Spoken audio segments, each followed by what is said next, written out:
ನಿಮಗಿದು ಗೊತ್ತಾ? ಕರಿಯ ಚಿತ್ರಕ್ಕಾಗಿ ದರ್ಶನ್ ಪಡೆದ ಸಂಭಾವನೆ ಕೇವಲ 5,000 ರೂಪಾಯಿ ಅಂತೆ. ಚಾಲೆಂಜಿಂಗ್ ಸ್ಟಾರ್ ದರ್ಶನ್ ಅವರು 1,00,000 ಸಂಭಾವನೆ ತೆಗೆದುಕೊಂಡಿದ್ದು 9 ಸಿನಿಮಾಗಳ ನಂತರವಂತೆ. ಹೌದು, ದರ್ಶನ್ ಅವರೇ ಸಂದರ್ಶನವೊಂದರಲ್ಲಿ ಈ ಮಾಹಿತಿಯನ್ನ ನೀಡಿದ್ದಾರೆ.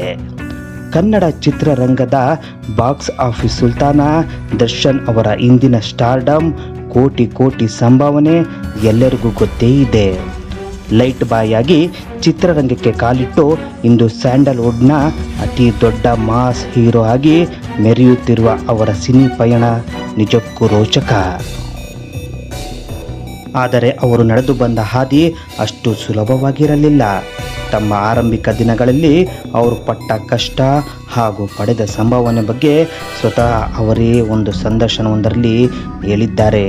ಈ ಸಂದರ್ಶನದಲ್ಲಿ ಅವರು ಹೇಳಿದ ಹೇಳಿಕೆ ನೀವು ಕೇಳಿದರೆ ನಿಜಕ್ಕೂ ಬೆರಗಾಗುತ್ತೀರಿ.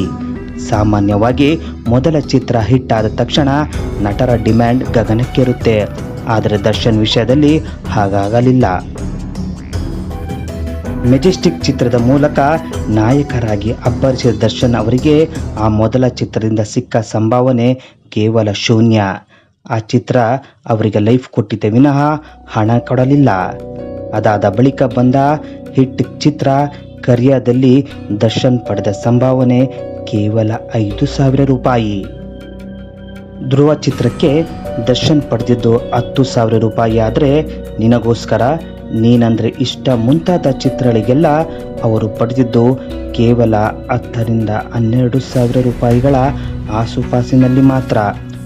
ಒಮ್ಮೆ ಊಹಿಸಿ, ಇಂದಿನ ಸೂಪರ್ ಸ್ಟಾರ್ ತಮ್ಮ ಮೊದಲ 1,00,000 ರೂಪಾಯಿ ಸಂಭಾವನೆ ಮುಟ್ಟಲು ಬರೋಬ್ಬರಿ 9 ಸಿನಿಮಾಗಳಲ್ಲಿ ಹಗಲಿರುಳು ಬೆವರು ಸುರಿಸಬೇಕಾಯಿತು.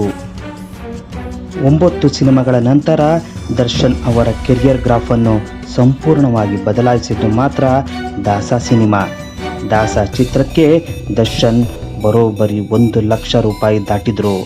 ಬಾಕ್ಸ್ ಆಫೀಸ್ನಲ್ಲಿ ದಾಸ ಚಿತ್ರ ಧೂಳಿಪಟ ಮಾಡಿ ಮುನ್ನುಗ್ಗಿತ್ತು.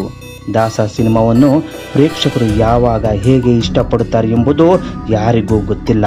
ಆದರೆ ದಾಸ ಉಳಿದೆಲ್ಲ ಚಿತ್ರಗಳನ್ನು ಹಿಂದಿಕ್ಕಿ ನನ್ನನ್ನು ಎತ್ತರಕ್ಕೆ ಕೊಂಡೊಯ್ಯಿತು ಎಂದು ದರ್ಶನ್ ಅವರೇ ಒಂದು ಸಂದರ್ಶನದಲ್ಲಿ ಹೆಮ್ಮೆಯಿಂದ ಹೇಳಿಕೊಂಡಿದ್ದಾರೆ. ಶೂನ್ಯದಿಂದ ಶುರುವಾಗಿ ಕೇವಲ 5,000ಕ್ಕೆ ದುಡಿದು ಸತತ 9 ಸಿನಿಮಾಗಳವರೆಗೆ ಕೇವಲ 1,00,000 ಗಡಿ ಮುಟ್ಟಲು ಹೋರಾಡಿ ಇಂದು ಚಿತ್ರರಂಗದ ದಿಕ್ಕನ್ನೇ ತಿರುಗಿ ನೋಡುವಂತೆ ಬೆಳೆದು ನಿಂತಿರುವ ಚಾಲೆಂಜಿಂಗ್ ಸ್ಟಾರ್ ದರ್ಶನ್ ಅವರ ಸಿನಿ ಪ್ರಯಾಣ ಪ್ರತಿಯೊಬ್ಬರಿಗೂ ಸ್ಫೂರ್ತಿದಾಯಕ.